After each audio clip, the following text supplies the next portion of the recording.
बिस्मिल्लाहिर्रहमानिर्रहीम। लोग यूरोप की मिसालें देते हैं कि वहाँ पर पौधों से बड़ा प्यार किया जाता है। अगर कोई पौधा रास्ते में आ जाता है तो सड़क को तब्दील कर दिया जाता है, लेकिन पौधे को नहीं नुकसान पहुँचाया जाता। तो आज एक ऐसी मिसाल पाकपतन के अंदर आपको देखने को मिल रही है। मैं आपको दिखाता हूँ कितना बड़ा दरख्त है जिसको एक जगह से शिफ्ट करना पड़ा, तो इसको वहाँ से निकाल के अब दूसरी जगह लगाने के लिए इस पौधे को ले जाया जा रहा है। ये जी इन्होंने लेमन के पौधे, सीडलेस लेमन के पौधे निकाले हैं। और ये जो पीछे ये इतना बड़ा आप दरख्त देख रहे हैं, ये नीम का पौधा है।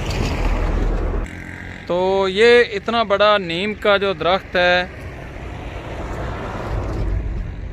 इसको इन्होंने निकाला है। बेटा, ये पौधा आपने वहाँ से क्यों निकाला है? ज़्यादा थे वहाँ पर संघने थे, घने थे? ज़्यादा। अच्छा, तो अभी ये लगाएंगे कहाँ पे? डेरे पे। अपने डेरे पर लगाएंगे।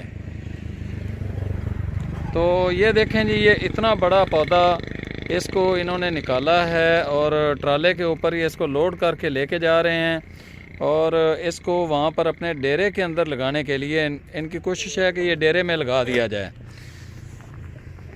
तो मैं इन्हें जनाब सलाम पेश करता हूँ जिन्होंने एक दरख्त को बचाया है।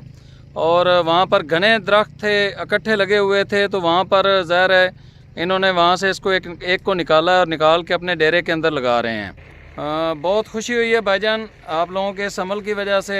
अल्लाह ताला आप लोगों की उम्र के अंदर भी इजाफ़ा करे और बहुत सारी खुशियाँ अता फरमाए।